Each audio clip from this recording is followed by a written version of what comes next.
எம்மா, நானே ஆடி அசைஞ்சு ஓஞ்சு போய் உன் வீட்டுக்கு வந்திருக்கேன். ஒரு டம்ளர் காப்பியாச்சும் வச்சு தரியா? அது எப்படி?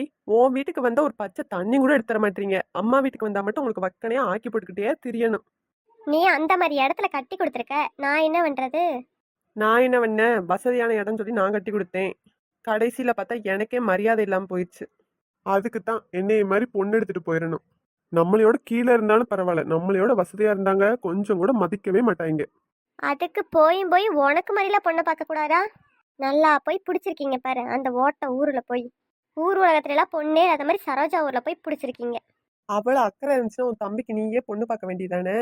எங்க நானும் பொண்ணு பார்த்துக்கிட்டே தான் தெரிஞ்சேன். பொண்ணு ஒரு பொண்ணு கூட அமையல. அதுக்கு இல்லாண்டா நீங்க சுடுதண்ணிய காலில் ஊத்துற மாதிரி போய் பொண்ணு பார்த்து வச்சிருக்கீங்க. இவ இன்னும் கொஞ்ச நேரம் இருந்தாலும் குடும்பத்தை ரெண்டாக்கி விட்டுருவா போல. எப்படியாச்சும் இவளை வீட்டுக்கு சீக்கிரமா தாட்டி விடணும். டேய் அருண், இப்போ கூட ஒன்றும் அவசரம் கிடையாது. பொண்ணு பிடிக்கலன்னு சொல்லு, நான் போய் சொல்லிடுறேன். அதெல்லாம் சங்கட்டமே படாத. அக்கா, நான் மனசார சொல்றேன், அந்த குடும்பத்தையும் சரி பொண்ணையும் சரி எனக்கு ரொம்ப ரொம்ப பிடிச்சிருக்குக்கா. நீ மட்டும் பூந்து எதுவும் குட்டையை கிளப்பாம இருந்தா சரி. அடியே, அதான் அவனுக்கு பிடிச்சிருக்குல, அப்புறம் ஏண்டி? எனக்கும் கொஞ்சமாச்சும் பிடிக்கணும்ல. அந்த பொண்ணெல்லாம் கல்யாணம் பண்ணிங்கன்னா நாளை பின்ன நான் வீட்டு பக்கம் கூட எட்டி பார்க்க மாட்டேன். ஆமா ஆமா, நீ தானே ஒரு நாளைக்கு 4 வட்டம் வந்துடுறா, வீட்டு பக்கம் எட்டி பார்க்க மாட்டாளாமா. நான் உங்க வீட்டுக்கு தினம் வரனால தான் என் அருமை உங்களுக்கு தெரிய மாட்டேங்குது. ஒரு வாரம் வராம இருந்தேன்னா அப்ப தெரியும் உங்களுக்கு. அடியா கோமதி, அடியா கோமதின்னு ஃபோன் மட்டும் அடிச்சு பாரு, அப்ப இருக்கு உனக்கு. இவ ஒருத்தி. அம்மா, உங்க பஞ்சாயத்து அப்புறம் வச்சுக்கோங்க, எனக்கு ரொம்ப பசிக்குது, சோறு இருந்தா போடேன். அடே, உங்க அக்கா வேற சமைக்கிற நேரத்துக்கு வந்தாடா, அப்படியே சமைக்கிறத விட்டுட்டு உங்க அக்கா கூட பேசிட்டு உட்காந்துட்டேன்டா. விளங்குச்சு, அம்மா சமைக்கிறதே ஆடிக்கு ஒரு வட்டம் அமாவாசைக்கு ஒரு வட்டம், அதுலயும் நீ வந்து கெடுத்துடுறக்கா. அடே, ஒரு நாள் சாப்பிடாட்டா ரொம்ப மோசம் போயிடாது போ. வேணும்னா என் வீட்டுக்கு வா, சோறாக்கி வச்சிருக்கேன், சாப்பிட்டு போ. உன் வீட்டுக்கு தானே நான் வந்து சாப்பிட்டேன், அவ்வளவுதான் உன் மாமியா என் சொத்தப்புல திண்டே அழிக்கிறியான்னு சொல்லிரும். அது வேணா உண்மைதாண்டி, நான் வந்தா உன் மாமியா மூஞ்சி கொடுத்து கூட பேசாது. உன் வீட்டுக்கார அதுக்கு மேல வாங்கத்தேன்னு கூட வாயார சொல்ல மாட்டாரு. மண்டைய மட்டும் உங்க அம்மாக்கு தெரியாம ஆட்டுவாரு. அதுவும் 4 வருஷம் போச்சுன்னா சுத்தமா இருக்காது போல. அவ்வளவு நகை போட்டு கட்டி கொடுத்ததுக்கு நான் சும்மா இருந்திருக்கலாம். அந்த வீட்ல எனக்கே மரியாதை இல்ல, உங்களுக்கெல்லாம் எதிர்பார்க்க முடியுமா? உன் பிள்ளைங்க கூட ஆசையா ஆச்சின்னு வருதா, உன் மாமியா முந்திய பிடிச்சே ஒட்டிக்கிட்டே கிடக்குதுங்க. அது ஏன் கிட்ட கூட வராதுங்க, என் மாமியா கூடயே தான் இருக்குங்க. உங்ககிட்ட எப்படிமா வரும்? ஏதாச்சும் வாயில வந்துற போகுது. நீ தானே பெத்தவ மாதிரியாடி பேசுற, என்னமோ மாமியா தான் பெத்த மாதிரி பேசிட்டு இருக்க. டேய் மச்சான், சொல்லு மச்சான், என்ன காலையிலேயே இந்த பக்கம்? ஒரு விஷயமா தாண்டா வந்திருக்கேன். உங்க சித்தி ஊர்ல உனக்கு நிச்சயம் முடிஞ்சுலடா. உன் மாமியா மீன் கடை போட்டிருக்காங்க, அதைத்தான் சொல்லிட்டு போலாமேன்னு வந்தேன். நல்லா வியாபாரம் ஆகும் போல, அதான் மீன் கடையில வச்சு பொழைச்சிட்டு இருக்காங்க. சேச்சே, என் மாமியால மீன்ல விக்கலையே.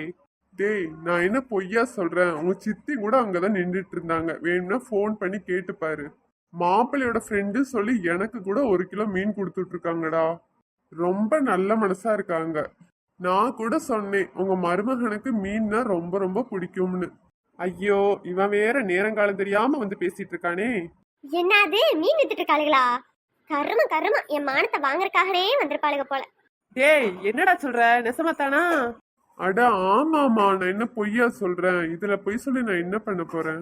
பாத்துக்கடா பாத்துக்க, நீ சம்மந்தம் பண்ணிருக்க இடம் எப்படி இருக்கு நல்லா பாத்துக்க. இதுல என்னமா இருக்கு? மீன் கடை தானே போட்டிருக்காங்க.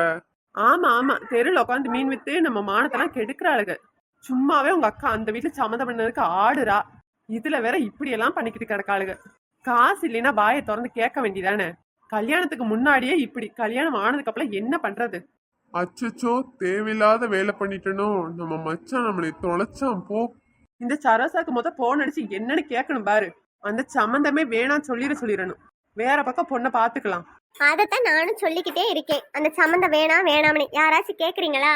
அம்மா, அந்த பொண்ணு நான் மனசார பொண்டாட்டின்னு நினைச்சிட்டேம்மா. இப்படி எல்லாம் பண்ணிட்டு இருக்காதீங்க. டேய் அருண், கொஞ்ச நேரம் வாயை மூடு. அம்மா சித்தி கடிச்சு போன் அடிச்சு பேசட்டும். அக்கா, நீ வந்ததே அதுக்கு தானக்கா? டேய் அருண், உன் நல்லதுக்கு தான் அக்கா யோசிப்பேன், இப்படியெல்லாம் அக்காவை பத்தி பேசாத. ஏண்டா, கூட பிறந்தவ உனக்கு போய் கெடுதல் நினைப்பாடாடா? அடியே சரோசா, என் மானத்தை வாங்குறக்காண்டியே அந்த சம்மந்தத்தை புடிச்சு தந்திருக்கியாடி. எனக்கு நீ நல்லது பண்ணாம இருந்தாலும் சரிடி, இப்படி எல்லாம் ஒரு சம்மந்தத்தை பாத்துட்டு வராத. உன்னைய போய் பொண்ணு பார்க்க சொன்னேன் பாரு, அது பெரிய குத்தமா போச்சுடி. போய் உன் ஊர்க்காரிட்ட சொல்லிரு, எங்க அக்கா அந்த சம்மந்தமே வேணாம் சொல்லிட்டாங்கன்னு. மாப்பிள்ளை வேற பக்கம் பாத்துக்க சொல்லிரு. என் மவனுக்கு நான் பார்த்து கட்டி வச்சுக்கிறேன். கோமதி கூட உங்க வீட்டு பக்கம் நல்ல ஒரு பொண்ணு இருக்குன்னு சொன்னா, நான் அந்த பக்கம் பார்த்து நல்ல வசதியான வீடா கட்டிக்கிறேன்டி. எனக்கு அந்த சம்மந்தமே வேணாம், நல்லா போய் சொல்லிரு. நான் எப்பமா சொன்னேன் எங்க வீட்டு பக்கம் வசதியான பொண்ணு இருக்குன்னு? நீ பாட்டுக்கு சித்தி கிட்ட அடிச்சு விட்டுட்டு இருக்க. அப்ப வேற யாரடி பொண்ணு பாப்பா? நீ தானே அக்கா, நீ தானே பாக்கணும். பாப்போம் பாப்போம், பொண்ணு இருந்தா நானே சொல்றேன். ஆக மொத்தத்துல என் வாழ்க்கையை கெடுத்துட்டீங்க.